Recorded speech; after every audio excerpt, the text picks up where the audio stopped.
Hello chess fans, this is Rick from Chess to Impress with number 72 in the series Viewers Games. It is Nathan's turn, but before we have a look at Nathan's game, let's look at the waiting list. Some viewers have asked for it.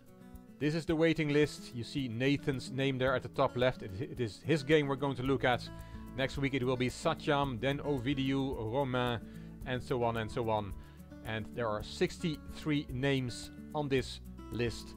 If you want to be added, then send me your game to classroomchess64@gmail.com.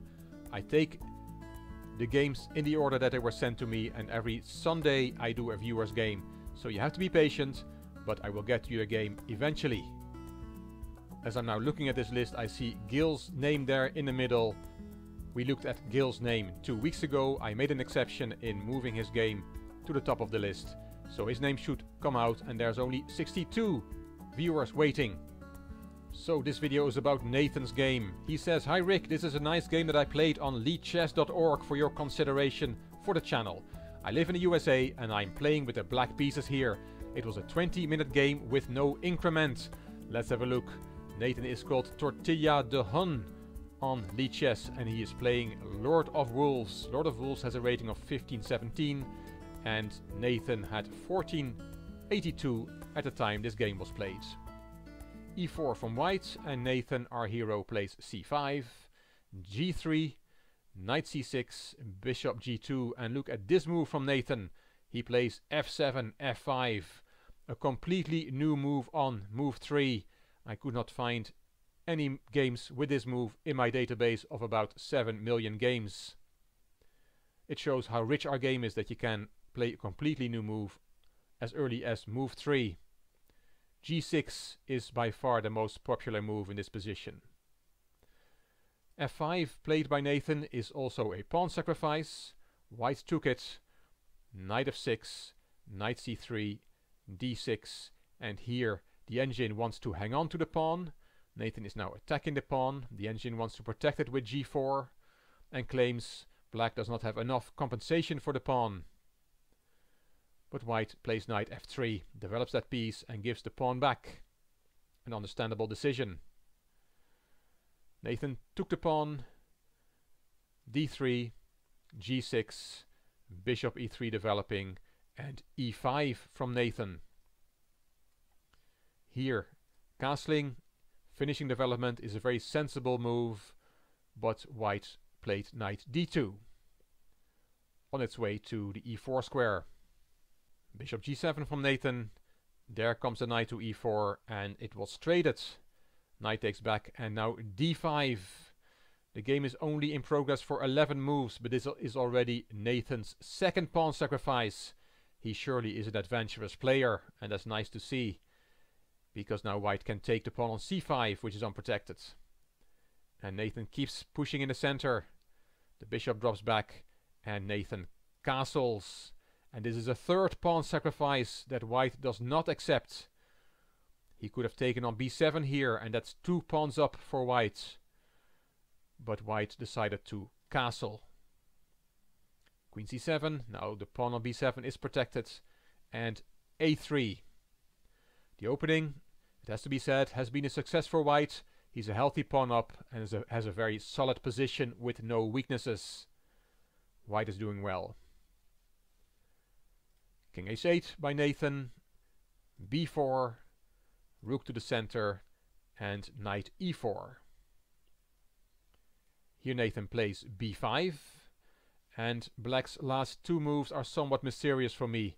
Rook a e8 and then b5. Those moves do not really coordinate together, and to me it's not clear what black's plan is. Queen c1 from white, knight e7. The knight is on its way to f6, as we'll see. Rook a2, and this is a very mysterious move from white. Later in the game we'll see him play the rook back to a1. Knight g8, knight c5, knight f6, and f3.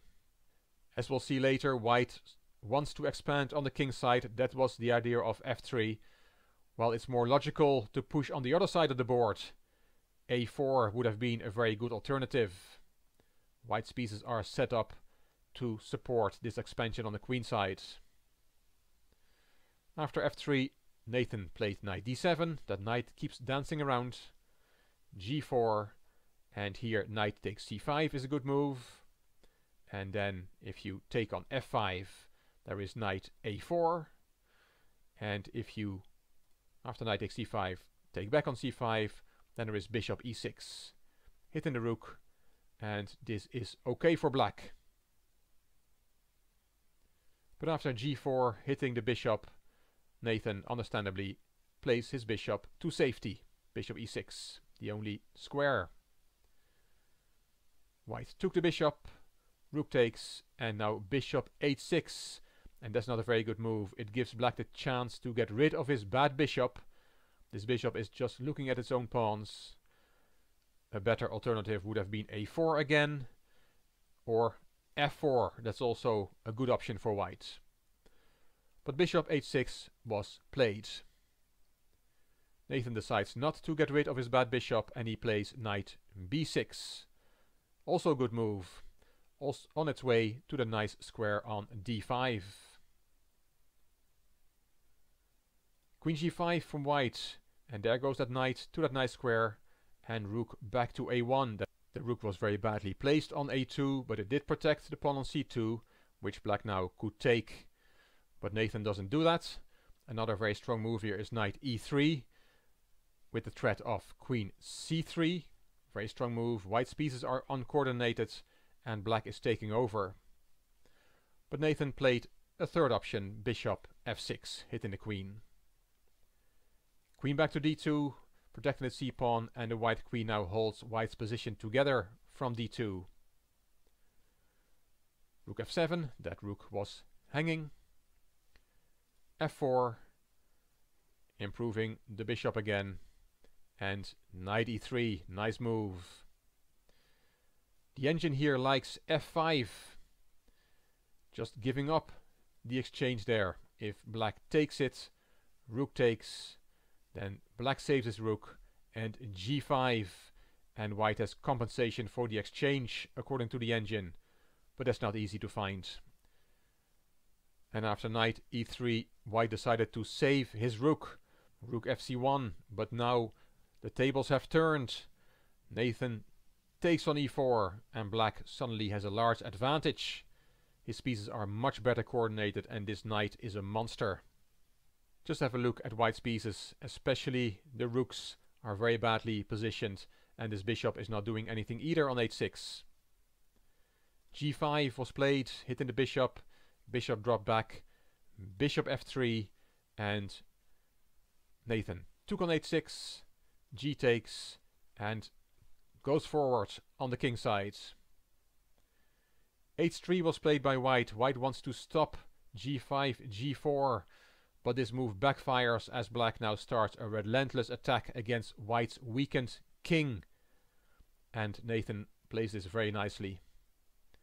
He took on h6, king h2, queen d7, bringing this move into the position. White didn't see anything better than king g1. There really was no saving move. The queen comes into white's position. Bishop e4. Nathan gave a check. It's already a forced checkmate here. The bishop interposed, and f3. All black's pieces are attacking, while white's rooks are looking on from afar how their king gets slaughtered. Chess is a cruel game. Rook e1, but it didn't really matter anymore what white played. There is mate in 2 in every variation. f2 check, queen takes only move, and checkmate. Nicely played, Nathan. I can imagine that this game gave you a feeling of great satisfaction. Playing very creatively in the opening, sacrificing pawns for fun, and you got rewarded for your brave play. White chose a bad plan, and the tables completely turned, and that final attack with all your pieces was quite nice to see. Well played, Nathan, and thank you very much for sharing this game with me so I could show it on the Chess to Impress channel. Hope you enjoyed Nathan's creative adventure in this game. If you did, please give the video a thumbs up, please subscribe to the Chess to Impress channel, and please leave a comment. If you liked the video, It would be great if you could share it on social media by clicking the share button on YouTube. This is Rick for Chess to Impress. Thank you for watching.